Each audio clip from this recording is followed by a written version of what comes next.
Bienvenidos a nuestro programa prototípico de actividad pericial, que es presentado por Beltrán Olivares, Atsiri Sayuri, Granados Cano, Jennifer Gabriela, Hernández Arroyo, Yesenia Itzel, Hurtado Castro, Juan Ignacio, Peralta Jiménez, Ángeles Elizabeth. Comenzamos.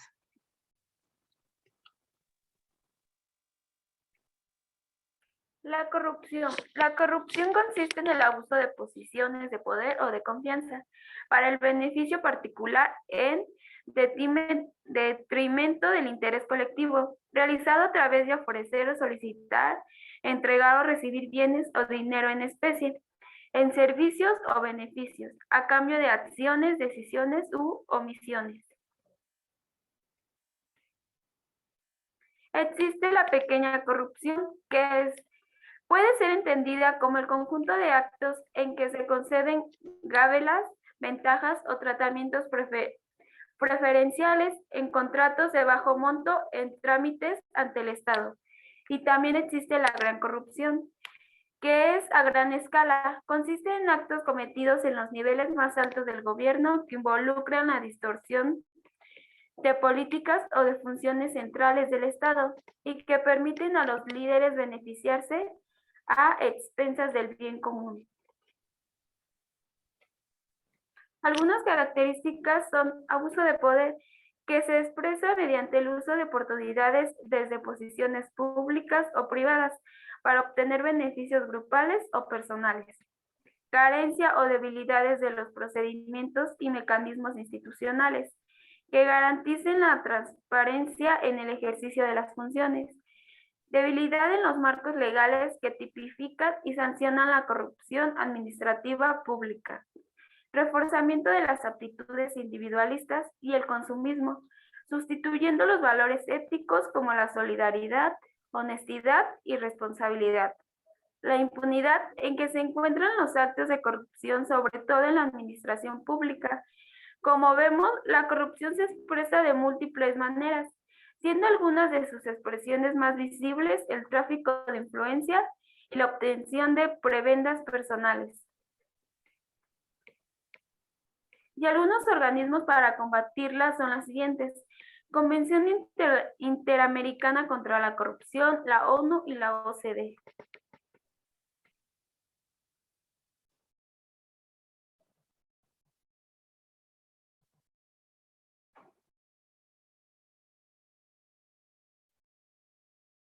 A través del cual se vale el derecho penal para aplicar las sanciones al responsable de un delito. El debido proceso es el conjunto de formalidades esenciales que deben observarse en cualquier procedimiento legal para asegurar o defender los derechos y libertades de toda persona acusada de cometer un delito. El proceso penal se divide en 3 etapas. La primera etapa. Dentro de esta primera etapa se celebra la audiencia inicial, que puede comenzar desde el control de la detención para continuar con la formulación de imputación y culmina con la vinculación a proceso. Esta se divide en 2. La investigación inicial comienza con la presentación de una denuncia y concluye cuando la persona imputada queda a disposición del juez. La segunda etapa es la investigación complementaria. Comprende desde la formulación de la imputación y se agota cuando se ha cerrado la investigación.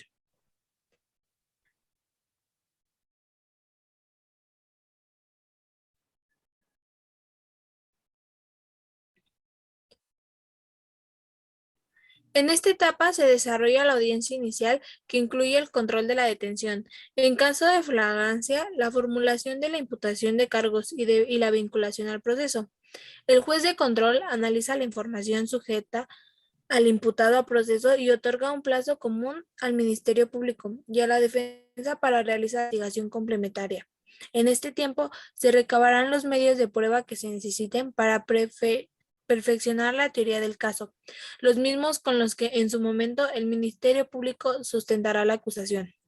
Corresponde al Ministerio Público solicitar en la audiencia inicial las medidas cautelares que sean necesarias de acuerdo a los delitos que se formulan y según los antecedentes de prueba recabados en la investigación.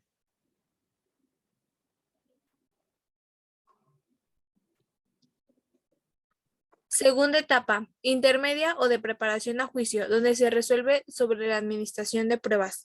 Tiene por objeto el ofrecimiento y admisión de los medios de prueba, así como la depuración de los hechos controvertidos y que serán materia del juicio oral. Comprende desde la formulación de la acusación hasta el auto de apertura a juicio. Tanto el Ministerio Público como la defensa presentarán sus pruebas ante el juez de control y él aprobará las que puedan llevarse a la siguiente fase.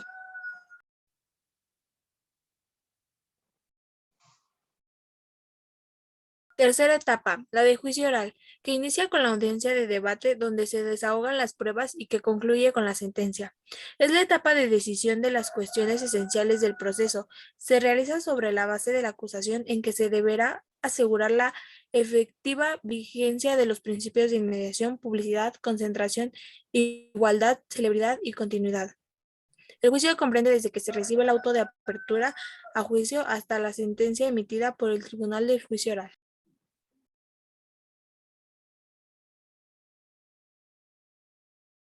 Dentro de esta etapa, el juez de juicio oral escuchará a la defensa y al Ministerio Público.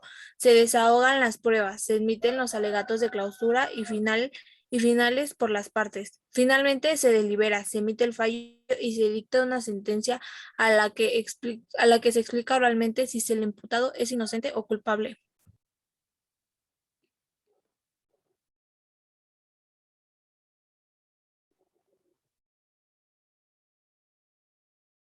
La última etapa del proceso es la ejecución de la sanción. En caso de que la sentencia sea condenatoria, el tribunal de enjuiciamiento enviará copia de la sentencia que haya quedado firme al juez de ejecución correspondiente y a las autoridades penitenciarias que interverán en el procedimiento de ejecución sobre su debido cumplimiento.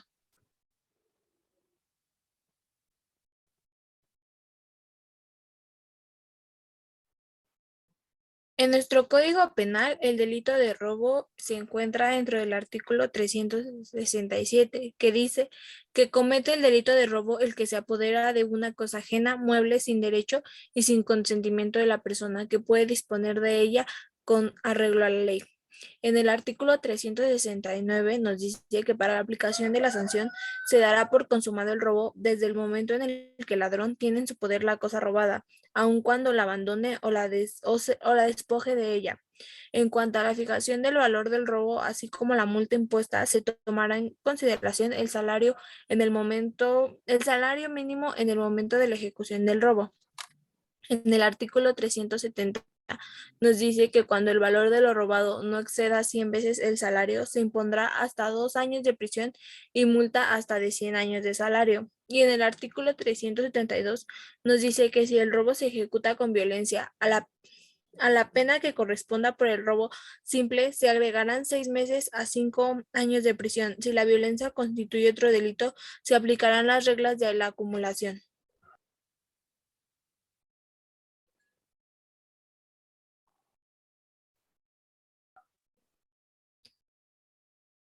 En el artículo 367 nos dice que la violencia a las personas se distingue en física y moral.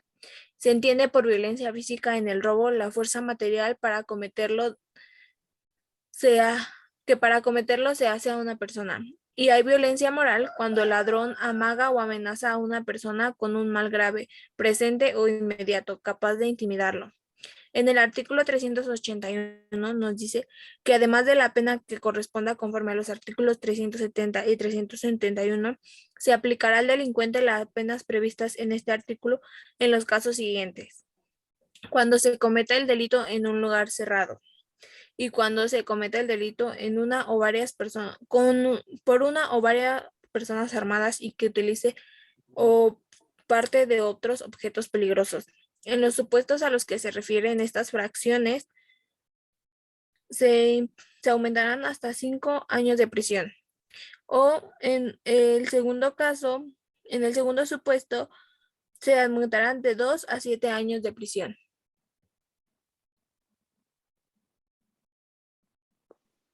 Bueno, yo les hablaré sobre el caso. En este proyecto prototípico hablaremos de un caso de delito de robo a mano armada. Los hechos ocurrieron el sábado 11 de diciembre del presente año, siendo así las 15 horas con 20 minutos cuando el delincuente se acerca pidiendo una recarga de X compañía. Al momento de que le pido su número telefónico, procede a agredirme verbalmente diciéndome que le diera todo el dinero de la caja registradora, haciendo uso de palabras antisonantes y amenazando con un arma que estaba adentro de su chamarra, procediendo a sacar todo el efectivo él de la caja. Lo que ocurre después es una persecución donde afortunadamente el delincuente pues es lo logramos agarrar, y también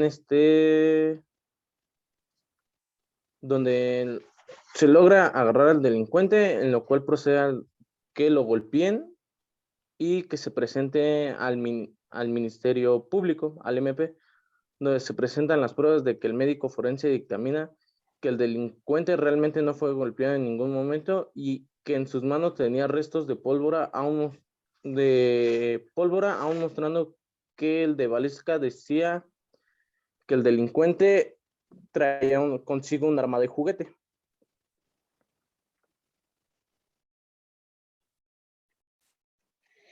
En este caso, las pruebas periciales obtenidas mediante el ejercicio de un acto de corrupción es el hecho de que alteraron la cantidad robada.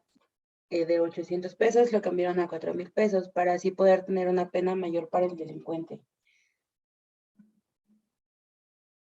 Así como le hicieron la prueba de la parafina o método parafinoscópico, que es una de las diferentes prácticas utilizadas por la balística forense durante la investigación de residuos de disparo en la piel, específicamente en las manos o en las prendas de vestir del sospechoso de haber disparado un arma de fuego, para indicar que sí portaba, que era verdaderamente un arma de fuego y que había disparado con esta.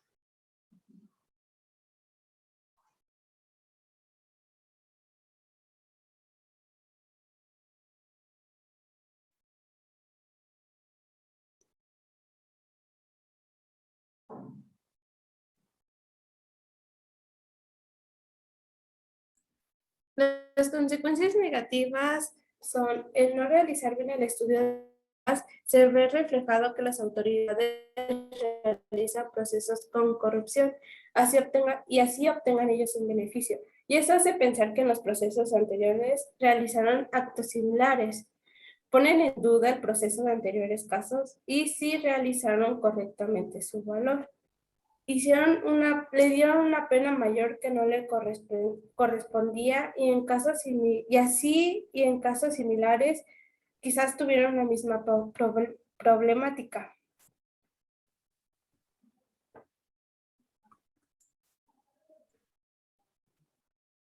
Una de las propuestas para combatir la corrupción en la actividad pericial es que con el nuevo sistema de justicia penal, la presunción de inocencia es escuchar ambas partes, solo que con la corrupción van a obtener información más rápido.